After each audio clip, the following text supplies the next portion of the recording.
ඇස් දෙක පියාගෙන මේ සද්දෙ පොඩ්ඩක් අහන්න.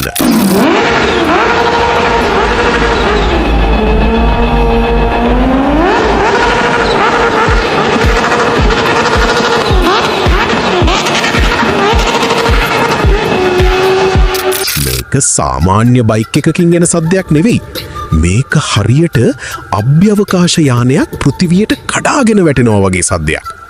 ලෝකෙ වෙන කිසිම යතුරු පැදියකට කොපි කරන්න බැරි මේ අමුතුම චීප් සද්දේ අයිති මහපාරේ යන රෝද දෙකේ ප්‍රහාරක යානයකට. මේක බයික් එකක් නෙවෙයි. භෞතික විද්‍යාවේ නීති කඩලා දාපු අමු යක්ෂයෙක්. අද ඕටෝමාස්ටර් අපි කතා කරන්නේ යතුරු පැදි ලෝකයේ වේගවත්ම භයානකම සුපිරි යන්ත්‍රය.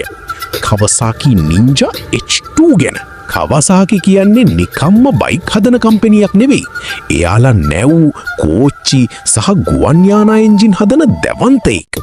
2015 අවුරුද්දේදී කවසාකි හෙවි ඉන්ඩස්ට්‍රීස් වල ඉන්න ගුවන් යානා හදන ඉංජිනේරුවෝයි ගෑස් ටර්බයින් හදන ඉංජිනේරුවෝයි එකතු වෙලා අරන් ආපු පිස්සු ප්‍රොජෙක්ට් එකක් තමයි මේ H2 කියන්නේ.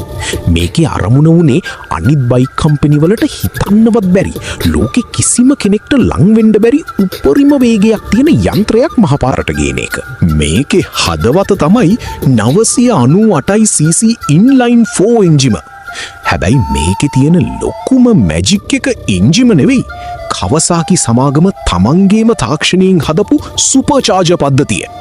මේකෙන් එන්ජිම ඇතුළට හිතාගන්න බැරි තරම් හුලං තොගයක් බලහත්කාරයෙන් පොම්ප කරනවා. සාමාන්‍ය පාරේ යන්න හදපු නින්ජා H2 එකෙන් අශ්ව බල 228කුත් රේස් ට්‍රැක් එකට විතරක් හදපු මේකේ අයියා වෙන H2R යක්ෂයාගෙන් අශ්ව බල 326කුත් නිපදවනවා. පැයට කිලෝමීටර් 400ක වේග සීමාව පහු කරපු මේ යන්ත්‍රයේ වේගය පාලනය කරන්න බයික් එකේ මූණට අභ්‍යවකාශ තාක්ෂණයෙන් හදපු කාබන් ෆයිබර් වින් සෙට් එකක්ම දාලා තියෙනවා. මේ මහා බලය පාලනය කරන්න සාමාන්‍ය ඇලුමිනියම් චැසියක් හරියන්නේ නැහැ. ඒ නිසා කවාසාකි ඉතිහාසයේ පළවෙනි වතාවට මේකට හයි ටෙන්සයිල් ස්ටීල් වලින් හදපු කොළ පාට ට්‍රෙලිස් ෆ්‍රේම් එකක් සහ තනි අතේ සිංගල් සයිඩඩ් ස්විංග් ආම් එකක් පාවිච්චි කළා.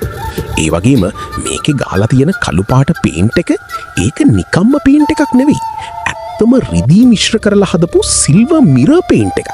මේකට ඉරේලිය වැටුනාම දකින්න ලැබෙන්නේ අමුතුම පිටසක්වල පෙනුමක්. සුපර්චාර්ජර් සද්දෙට ලේ රත් වෙන මේ යක්ෂයාව පදින්න හීන දකින්න ඔයාගෙත් ඒ යකඩ හීනේ හැබෑවෙන්න කියලා අපි ප්‍රාර්ථනා කරනවා.